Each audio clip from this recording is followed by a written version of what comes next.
Good morning students. Last class में अपन ने oxygen के बारे में पढ़ रहे थे। ठीक है, हेलोजन की प्रतिक्रियाशीलता जो तेरा ग्रुप 15 था, सॉरी 16, उसके अपन पढ़ रहे थे हेलोजन की प्रतिक्रियाशीलता। ठीक है, तो मैंने बता दिया था कि जो हेलाइड्स की वर्ग 16 होता है, तेरा ग्रुप 16 होता है, उसके साथ जो स्टेबिलिटी का ऑर्डर होता है वो कैसा होता है, फ्लोरीन, फिर तेरा क्लोरीन, उसके बाद में तेरा जो स्टेबिलिटी होती है वो ब्रोमीन, और उसके बाद में किसकी होती है, आयोडीन की। ये ऑर्डर आपको देखने को मिलता है स्टेबिलिटी में। किसके साथ है, हेलोजन के साथ क्रियाशीलता का क्रम होता है ये, reactivity towards halogen of group 16 elements. अब बात आती है ऐसा क्यों हुआ जी? ऐसा बेटा जी एक ही कारण से होता है, फ्लोरीन का जो साइज होता है ना वो बहुत ही ज्यादा क्या होता है, स्मॉल होता है। क्या होता है, बहुत ज़्यादा छोटा होने के कारण इसकी स्टेबिलिटी ऑक्सीजन के साथ कम होती है कंपेयर टू क्लोरीन। ठीक है, तो इसकी साइज छोटी और मोर इलेक्ट्रोनेगेटिविटी के कारण फ्लोरीन की स्टेबिलिटी ग्रुप 16 के साथ कम देखने को मिलती है। उसके बाद में मैंने आप लोगों को स्ट्रक्चर्स के बारे में बता रहा था। ठीक है, तो स्ट्रक्चर्स पूछ लेता कभी कभी डायरेक्ट है कि इसकी स्ट्रक्चर बताओ, इसकी स्ट्रक्चर बनाओ। ठीक है, तो अपन कौन कौन से हेलाइड्स बनाते हैं ऑक्सीजन के साथ वो देख लीजिए। मैंने बताया था कि हेक्सा हेलाइड EX3 में केवल हेक्सा फ्लोराइड बनता है। ठीक है, स्टेबल होता है, बाकी का कोई सा भी स्टेबल नहीं होता। मतलब तेरा सल्फर के साथ फ्लोराइड ये क्या मिलेगा तेरे को, स्टेबल मिलेगा। बाकी के कोई से भी हेलाइड तेरे को स्टेबल नहीं मिलते। SCl6 ये कभी भी नहीं बनता, केवल यही आपको देखने को मिलता है। क्यों? फ्लोरीन का साइज छोटा होता है, सल्फर का भी साइज छोटा होता है, बट क्लोरीन का साइज बड़ा होने के कारण ये सल्फर के साइज के बराबर हो जाता है, इसलिए स्टेबल नहीं होता जी। आई बात समझ में? अब बात करते हैं गुरुजी जो SF6 होता है इसकी स्ट्रक्चर क्या होती है। ठीक है, सबसे पहले मैं SF6 के बारे में बताना चाहूँ तो आप लोगों को बताऊंगा कि सल्फर के आउटर मोस्ट में कितने इलेक्ट्रॉन होते हैं, 6 इलेक्ट्रॉन होते हैं। और 6 क्या बना रहा है ये, बॉन्ड पेयर कितने बना रहा है, 6।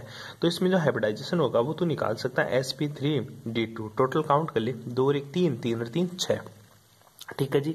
अब जो sp3d2 जिसका हाइब्रिडाइजेशन होती है उसकी जो ज्योमेट्री होती है, ठीक है, वो क्या होती है गुरुजी, वो इसकी ऑक्टाहेड्रल ज्योमेट्री होती है। ठीक है, जिसकी ज्यामिति होती है वो ऑक्टाहेड्रल देखने को मिलती है। कैसी होती है ऑक्टाहेड्रल, आओ चेक करते हैं। सल्फर रहेगा बिल्कुल बीच में और इधर तेरा क्या जुड़ा रहेगा, फ्लोरीन। ठीक है, इस टाइप से तेरे 4 फ्लोरीन कहाँ जुड़े रहेंगे, बिल्कुल स्क्वायर शेप में। इसके बाद में ये 2 फ्लोरीन मेरे को ऊपर और नीचे देखने को मिलते। इस टाइप की जो स्ट्रक्चर होती है वो मेरी ऑक्टाहेड्रल स्ट्रक्चर होती है। कैसी होती है बेटा, ऑक्टाहेड्रल। कैसे हुई ऑक्टाहेड्रल, ये 4 तो फेस है। ठीक है, ये अपना स्क्वायर है।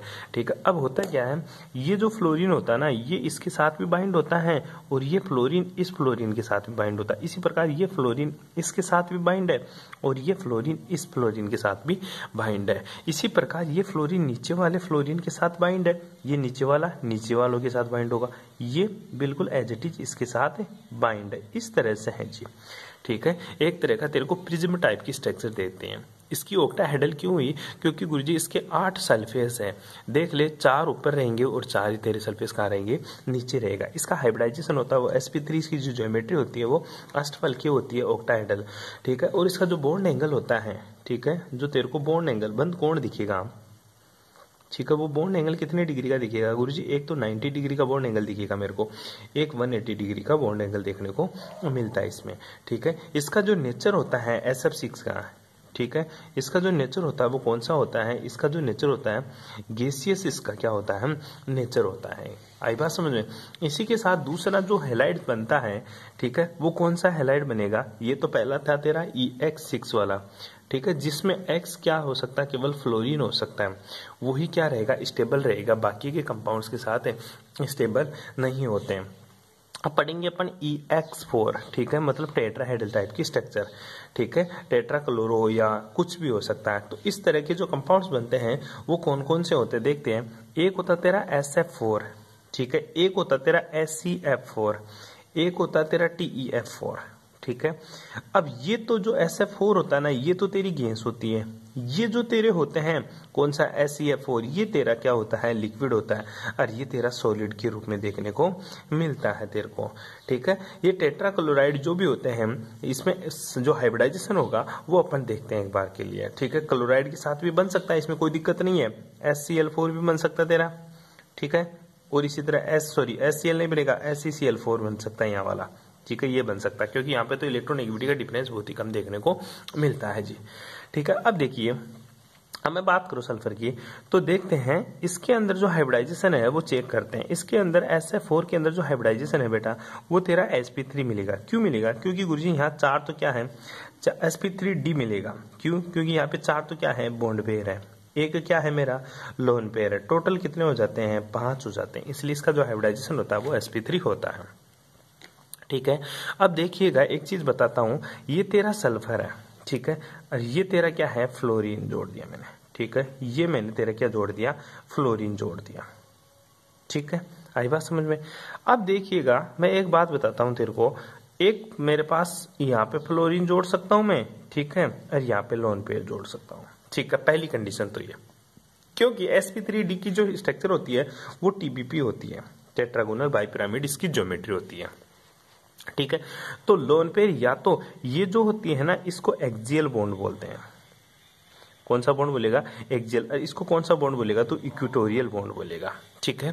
तो एक बार मेरा बॉन्ड जो लोन पेयर है वो एक्सियल पे जा सकता है, और तो दूसरा जो मेरा लोन पेयर है वो कहाँ जा सकता है बेटा, बॉन्ड पेयर किस पे जा सकता है, इक्वेटोरियल पोजीशन पे जा सकता है। इस टाइप से जो मेरी स्ट्रक्चर देखने को मिलते हैं। मैंने तेरे से पूछा था कि लोन पेयर को तू बता एक्सियल पे रखेगा या फिर इक्वेटोरियल पे रखेगा, दो स्ट्रक्चर्स में से कौन सी स्ट्रक्चर तेरे को अच्छी लग रही है और कौन सी स्ट्रक्चर यहाँ बनने वाली है, ठीक है बेटा जी, यही मैं तेरे को पूछा था, ठीक है। अब देख, लोन पेयर हमेशा वहां रखना है according to bent rule, according to bent rule, ठीक है। According to bent rule, bent rule क्या बोलता है, लोन पेयर को वहां रखो जहां पर रिपल्सन कम से कम फील हो, रिपल्सन मिनिमम हो, ठीक है।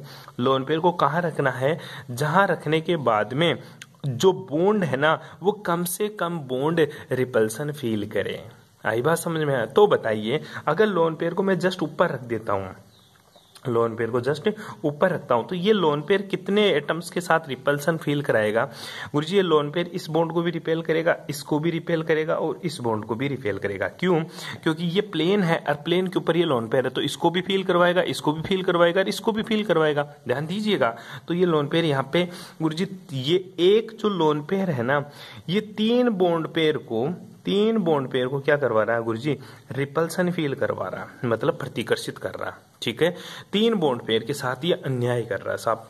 अब इस लोन पेयर की बात करता हूं, अगर गुरुजी मैं इस लोन पेयर को यहां रख दूं तो ये लोन पेयर कितने बॉन्ड पेयर को रिपेल करेगा? देखिएगा बेटा, ये लोन पेयर एक तो इसको रिपेल करेगा, ऊपर वाले को, और दूसरा किसको रिपेल करेगा गुरुजी, जस्ट अपने से नीचे वाले को रिपेल करेगा। तो यहाँ पे कितने बॉन्ड पेयर इफेक्ट होंगे लोन पेयर से? यहाँ पे केवल 2 बॉन्ड पेयर इफेक्ट होंगे, किससे? लोन पेयर से। तो बेंट रूल क्या बोलता है? बेंट रूल बोलता है कि लोन पेयर को वहां रखिएगा जहां रखने के बाद में कम से कम तेरे बॉन्ड इफेक्ट हो, कम से कम तेरे बॉन्ड इफेक्ट हो। तो ये स्ट्रक्चर में 3 बॉन्ड पेयर इफेक्ट होते हैं, इस स्ट्रक्चर में 2 ही होते हैं, तो ये स्ट्रक्चर मेरी गलत होती है और ये स्ट्रक्चर मेरी क्या होती है, सही होती है।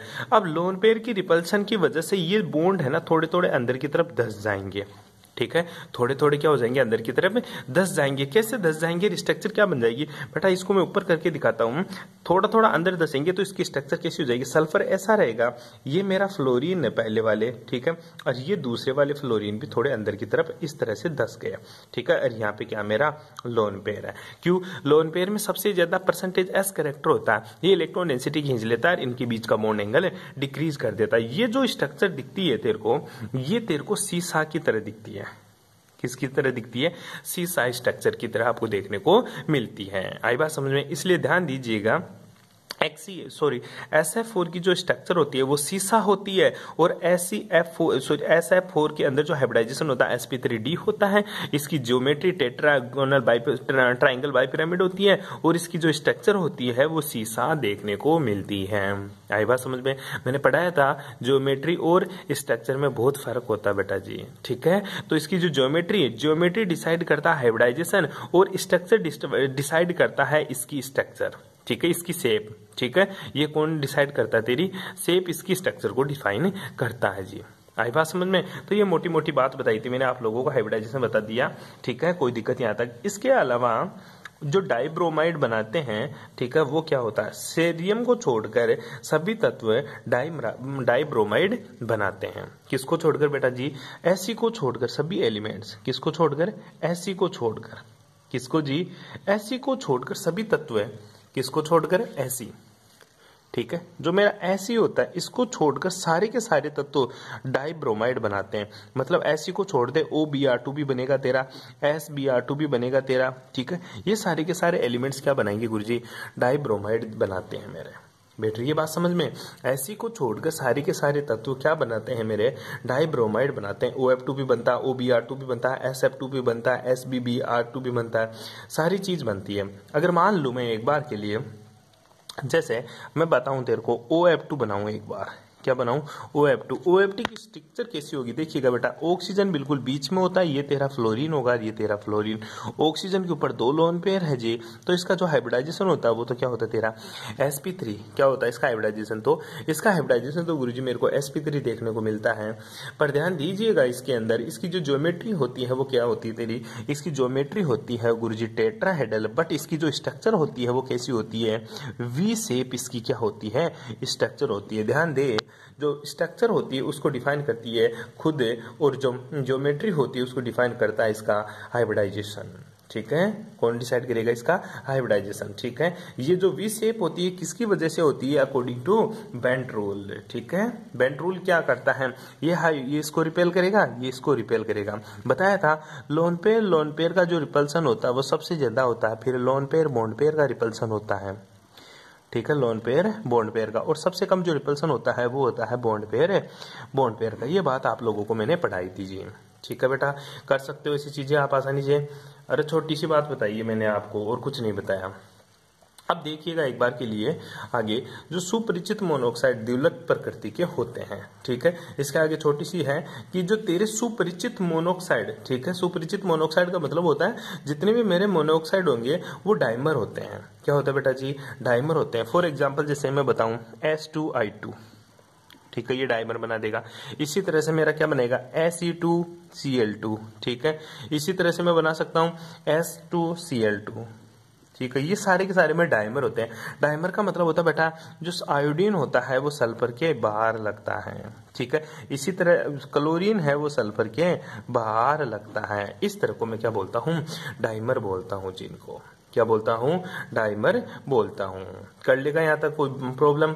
अब क्वेश्चन क्या बनता है, एक छोटा सा क्वेश्चन और बन जाता है यहाँ पे कि जो मेरा H2S है, ठीक है, H2S H2TE की तुलना में कम अम्लीय होता है। मतलब ये ज्यादा एसिडिक होता है, ये कम एसिडिक होता है, एसिडिटी का ऑर्डर, ठीक है, ठीक है। ये बोल रहा है कि H2S कम अम्लीय होता है, H2 ज्यादा अम्लीय होता है। क्यों?